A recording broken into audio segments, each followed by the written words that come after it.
जब बात प्रोपेगेंडा की आती है तो पश्चिमी मीडिया का रवैया हमेशा से ही दोहरा रहा है। अगर आपको लगता है कि मीडिया निष्पक्ष होता है तो जरा इन दो घटनाओं की तुलना कीजिए। ऑपरेशन सिंदूर के दौरान भारतीय वायुसेना ने पाकिस्तान के आतंकी ठिकानों को निशाना बनाया। जवाब में पाकिस्तान ने दावा किया कि उसने 5 भारतीय विमानों को मार गिराया, जिनमें 3 राफेल, एक मिग-29 और एक सू-30 शामिल थे। सबूत सिर्फ CGI यानी computer generated images, video games की क्लिप्स और दर्जनों एडिटेड फुटेज। पाकिस्तान के मंत्रियों से जब इस पर सबूत मांगे गए तो उन्होंने सोशल मीडिया पर वायरल वीडियोस की ओर इशारा किया। Allegation of 5 fighter jets shot down. Where's the evidence for that, sir? It's all over the social media. मतलब कि उनके पास भी कोई सबूत नहीं थे, लेकिन फिर भी पश्चिमी मीडिया ने इस दावे को ऐसे चलाया जैसे कोई ब्रेकिंग न्यूज हो। बिना किसी वेरिफिकेशन के पाकिस्तान के बयान को गॉस्पल ट्रूथ यानी ब्रह्म सत्य मान लिया गया।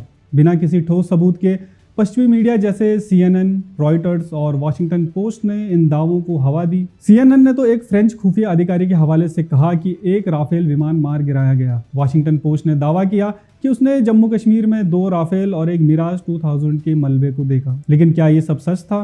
भारत के PIB फैक्ट चेक ने साफ किया कि ये दावे झूठे थे। वायरल तस्वीरों 2021 में पंजाब के मोगा में हुए मिग-21 क्रैश की थी और बाकी वीडियोस भी पुराने घटनाओं से लिए गए थे। लेकिन फिर भी पश्चिमी मीडिया ने बिना पुष्टि के इन खबरों को फैलाया, मानो भारत की साख को कम करना उनका मकसद हो। उस दौरान पश्चिमी मीडिया ने भारत की तरफ से दी गई सैटेलाइट तस्वीरें, लॉजिकल डिबंकिंग सबको अनसुना किया। मगर क्यों? क्योंकि जब बात भारत की हो तो नैरेटिव में डाउट डालना जरूरी होता है। पश्चिमी मीडिया की नज़र में भारत एक विश्वसनीय डेमोक्रेसी नहीं बल्कि एक कंट्रोवर्शियल रीजन है। और अब आइए ईरान इजराइल संघर्ष की तरफ। खबर आती है कि ईरान ने इजराइल का F-35 स्टेल्थ जेट मार गिराया।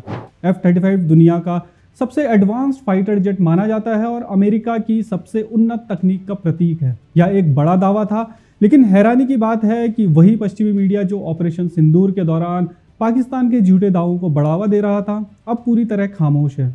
CNN, रॉयटर्स, BBC ये सारे चैनल जो ऑपरेशन सिंदूर में बिना सबूत के भारत को बदनाम करने में जुटे थे, अब एक शब्द भी नहीं बोल रहे। वो CNN जो पाकिस्तान के CGI वीडियोस को एक्सक्लूसिव बता रहा था, अब चुप है। BBC जो राफेल को लेकर एक्सपर्ट्स बुला रहा था, अब नो कमेंट्स मोड में है। क्यों भाई? क्या इसलिए कि इसमें इजराइल और अमेरिका की साख पर सवाल उठते हैं?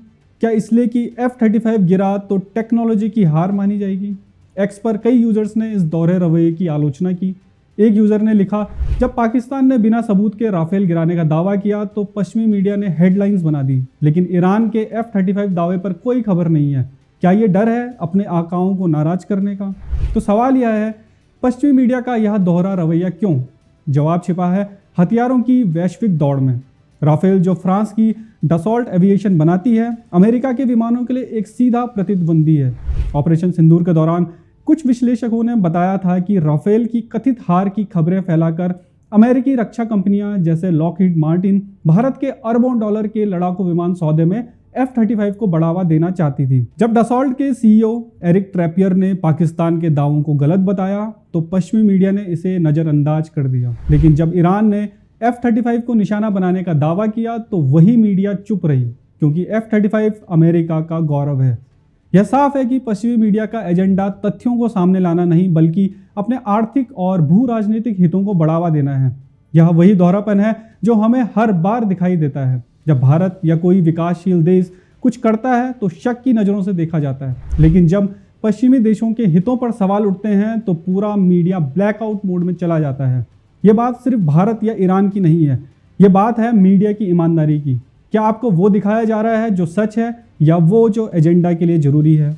ऑपरेशन सिंदूर ने भारत की सैन्य ताकत को दुनिया के सामने रखा। भारत ने न केवल आतंकी ठिकानों को नष्ट किया बल्कि एक नियंत्रित और सटीक ऑपरेशन के जरिए वैश्विक मंच पर अपनी स्थिति मजबूत की। लेकिन पश्चिमी मीडिया की इस दोहरी नीति ने एक बात साफ की है, भारत को अपनी कहानी खुद बतानी होगी। हमें अपनी मीडिया और सोशल मीडिया की ताकत को बढ़ाना होगा ताकि वैश्विक मंच पर हमारी आवाज़ को दबाया ना जा सके।